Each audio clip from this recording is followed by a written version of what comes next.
Hello everyone, Bob here, and for today's equipment review I'm going to take a look at my Klipsch RP280F. It's a reference Premier Series tower speaker. The RP280F is rated to handle power up to 150 watts continuous or 600 watts peak. There are dual 8-inch ceramotelic cone woofers, and you have a 1-inch titanium LTS tweeter with hybrid cross-section Tractix horn. Mine are just the ebony model. They stand about 44 inches tall. They're 16 inches deep, 10 inches wide, and they weigh about 63 pounds. The speaker is 8 ohms compatible. It is a very sensitive speaker, so it doesn't take just a whole lot of power to drive it. And it has dual binding posts, so you can bi-amp, by wire, and all that good stuff. I have mine bi-amped. I have been very happy with my Klipsch RP280Fs. They have done absolutely everything I've ever asked them to. They work solidly for the space I have them in. Like I say, I have mine bi-amped, so I've got a little more power running to them than I need to, but I have them bi-amped through that external Emotiva amp, and they sound amazing. Whether I'm listening to music or whether I'm watching a movie, they have always delivered. They do produce some amount of bass, but of course you're better with a subwoofer, but they are capable of doing a little bit of bass. I would like to compare these to some RF-7.3s, but of course nowhere around where I live even carries them in stock, so there's no way I could actually demo a pair before I actually, other than actually buying them, and that's a lot of money to drop on one speaker.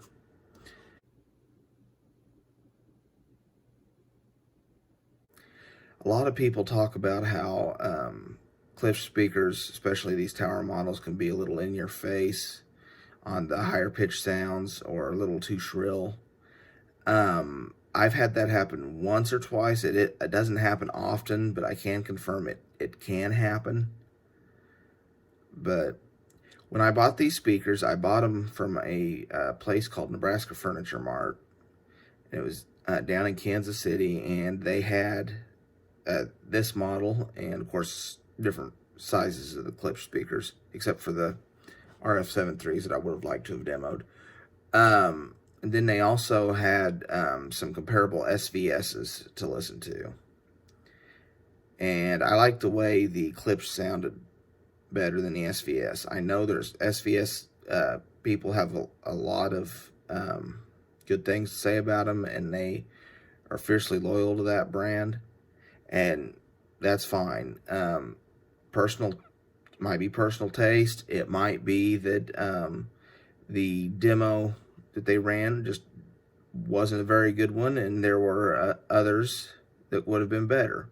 Whatever it may be, I was happy. I like the way that these towers sounded better. I've been happy. Like I said, I've been happy with them. These speakers are part of a reference Premier setup.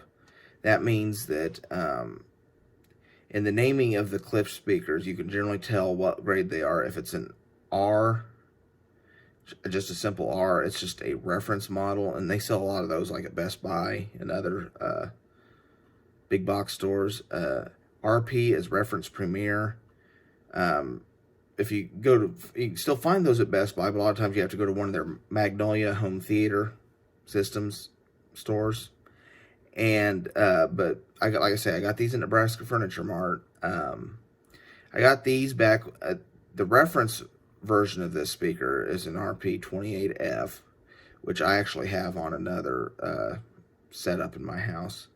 I'll review them at another time. But on those models, the grill has a bunch of pegs on it that you pushed into it. These are all magnetic. I realize on the new models they're all magnetic, all even the reference series, but at the time These were not. Part of the time I like to have the grill off while I'm listening, just because I like the way that copper looks against that black. It just looks pretty sharp. These speakers are part of a reference premiere setup, which I started to allude to a little bit ago. And what that means is that I have matching speakers around the soundscape. I have the reference premiere Dolby Atmos speakers. I have reference premiere bookshelf speakers. I have the reference premiere surrounds that are the I call it bipoles, the word you use.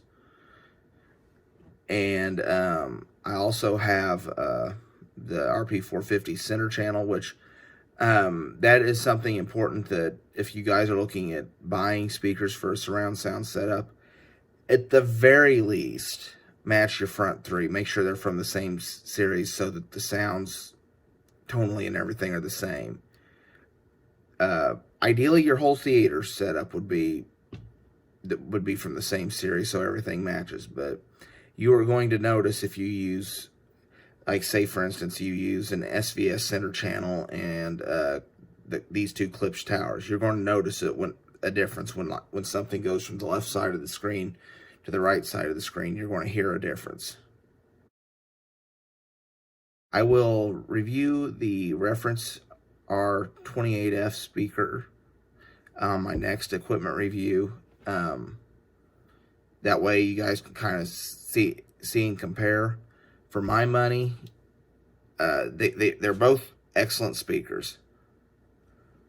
For my money, I would I like the reference premiere. I think it's just a little bit of uptick sound that's worth the extra money for me. But you guys might not think so. But that's why if you can go to a place that has both of them, such as the Nebraska Furniture Mart, I got it, but I realize those aren't everywhere. But if you can find a speaker store that has them both, have them demo both of them for you. I mean, that's really, and especially if a lot of demo places will let you bring in your own, like, demo CD or whatever. That way you can know how something in particular sounds on it. And I recommend doing that before anyone commits to buying, spending this much money on a system. You should know what you're getting. That's all I've got for this review. Thank you so much for watching. If you enjoyed the content of this video, please give it a like. Please consider subscribing to my channel. If you have any questions for me, hit me up in the comments below. Follow me on Facebook or Twitter. Just search for Bob the Film Guy. You can ask me questions there as well. I'll answer anything you guys send to me. Might not be the quickest to answer, but I will answer, I promise. And again, thank you guys so much for watching. And for now, this is Bob signing off.